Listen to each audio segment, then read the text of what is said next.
Hello and greetings to all the jurors and guides. My name is Tanmay Desai, and today I'll be presenting my DRP detailed research project on barriers to adoption of 3D concrete printing in Indian construction industry. This research focuses on understanding why a technology with proven global potential is still struggling to scale within the Indian construction ecosystem, and more importantly, how we can systematically evaluate readiness for its adoption. For starting with a research overview, first I'll establish the project context and research objectives, highlighting the adoption gap. Second, I'll summarize the literature findings where barriers are categorized into 5 dimensions.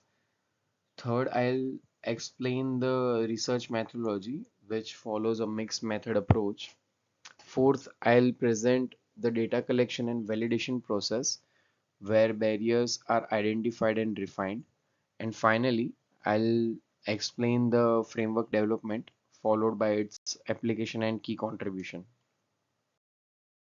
Currently, India's construction industry employs nearly 50 million workers, yet it is projected to face a shortage of 20 million skilled laborers by 2030. At the same time, globally, 3D concrete printing has demonstrated 30 to 60% of faster construction, 20 to 35% of material waste reduction, and additionally 15 to 20% of labor savings. Despite this, adoption in Indian context has remained below 1%, limited only to pilot projects. This creates a critical paradox where the technology is proven, but ecosystem is not ready. The primary aim of this study is to identify, analyze, and classify the key barriers affecting 3DCP adoption in India, and the central research question investigates how interconnected technical, economical, regulatory, social, and environmental barriers impede adoption.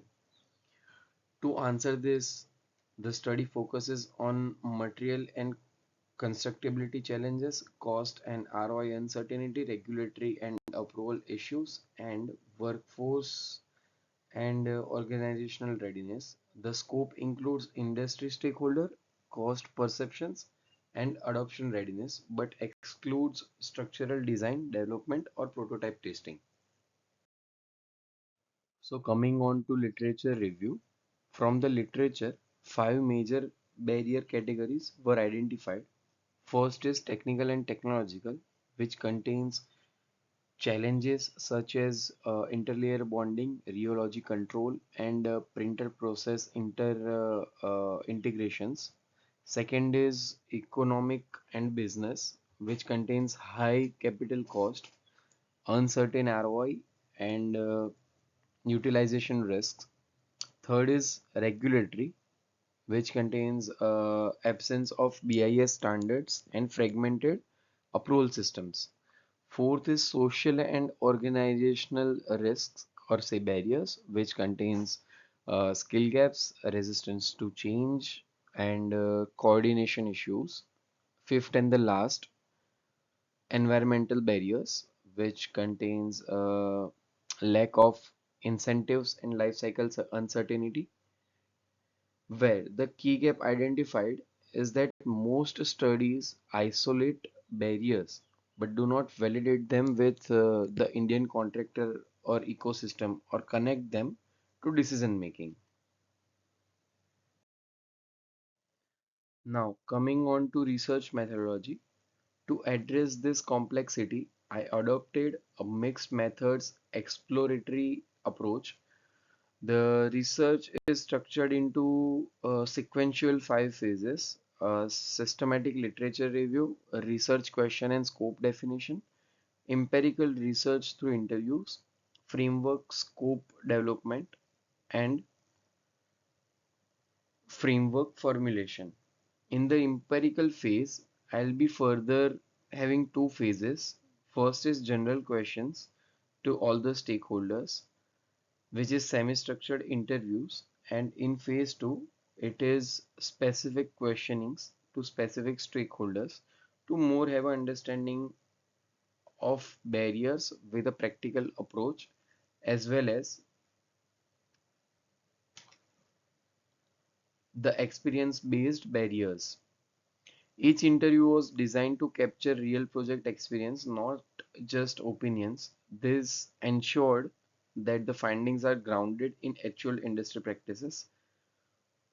For finding out the stakeholder, the all the contractors, developers, consultants, and technology providers, etc. kind of stakeholders has been selected. The participant selection criteria also has been defined. And interview protocol is also been given in the slide. In total, 16 stakeholder been interviewed and 29 barriers were identified from the list of literature review in the phase 1. So now coming on to the phase 1 data collection. The phase 1 is general exploratory interviews where 20 open-ended questions covering all the barrier categories has been floated within the stakeholders, and using thematic coding from the open-ended statements, a total of 29 distinct barriers were identified. These barriers were distributed across categories such as technological, which has 2 barriers, technical barriers, which has 6 number of barriers, economical and business model risk and barriers, which has in total 6 barriers, which is more or less talking about financial risks. Further is regulatory barriers, social barriers, environmental barriers, and organizational barriers, which have in total 15 barriers, which talks about regulatory gaps, organizational readiness, and some of sustainability concerns. The outcome of this phase was comprehensive barrier landscape, which serves as the foundation for further validation for when validations from the stakeholder. So now coming on to phase 2 data collection, where the validation and refining of these barriers has been done. The 15 to 20 questions for each major barrier has been made up and floated between the different stakeholders to have perception inter between the stakeholder. To understand more about this, a structured three-stage analytical process was used for phase 1 and phase 2 as well. A raw interview statements which further converted into condensed coding and which is followed by mapping to barrier categories. For example, from an architect's perspective, non-conventional structural behavior led to reinforcement related barriers, which gives understanding of technical barrier where reinforcement and load path detailings are being a barrier. From developers' perspective, cost-driven decisions highlighted return on investment and demand uncertainty. From contractors' perspective, execution risk translated into productivity and liability concerns. So this will be ensured that each barrier is directly traceable and real industry inputs, making the framework empirically grounded as well as understanding of the field and experience based barriers categorization.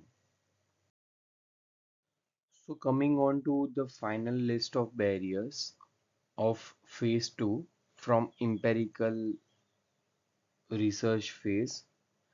This list of barriers shows 4 major barrier list where the list goes as technological barriers, technical barriers, economical barriers, and business policy and commercial readiness. The other four barriers from the phase 1 has been removed, and some of the minor barriers has been updated to make it more understandable, specific, and experience and real life based problems and barriers among the stakeholder. In total, 16 stakeholder has been interviewed for this list of barriers, and validation from the stakeholder has been also done. So some of them are very critical for making this technology widely adoptable. One of them is system integrations, digital printer compatibility with the printer to the softwares.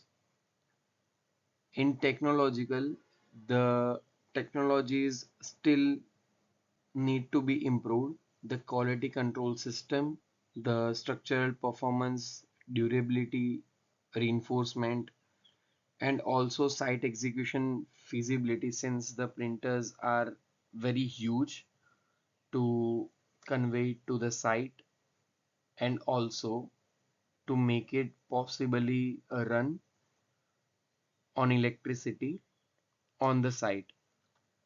Since the capital cost of the printers and technology is high, the developer is also having issue for financing this technology. Since this technology is new, the productivity and utilization of technology is uncertain. Also, MEAT meat type of tendering is more compatible for adopting this technology, and since the L1 kind of contract or tendering is been in use since last few years from the government for government project to the contractors, this technology makes a barrier to be adopted for large scale of projects. Now, coming on to framework architecture, based on the findings, the study proposes a stakeholder driven, barrier driven 3DCP adoption readiness framework. The framework is built on four readiness dimensions: technological readiness, technical and constructability readiness, economical readiness, business, policy, and commercial readiness. So these are basically barriers were found through the research. It is also incorporated with seven stakeholder groups, including government, developers, contractors, technology firms, designers, engineers, and financial institution. The core hypothesis of this framework is adoption is governed by the weakest readiness dimension, and each dimension is influenced by specific stakeholders, since it has a lot of stakeholder inputs to make and find the barriers.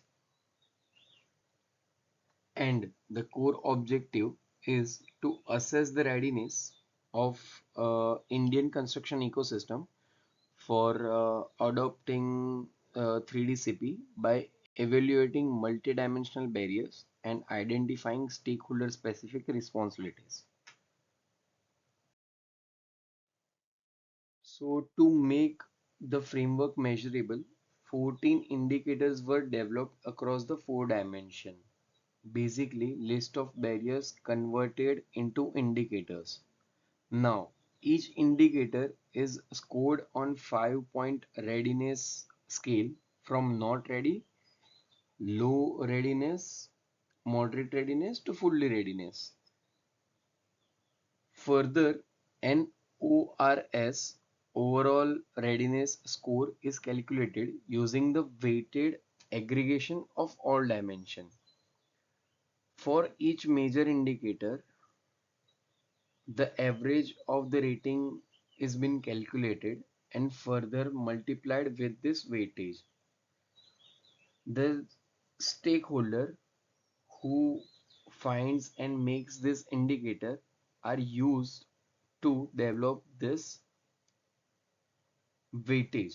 In my case, my stakeholder has given me a range of each dimension is been multiplied, and the total of this weightage, dimensional weightage, should be 1,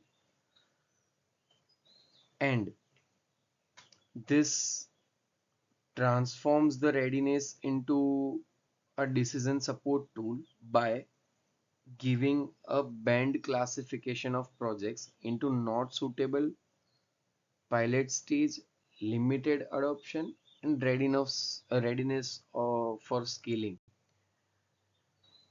So basically this transform the framework by not being just a conceptual model.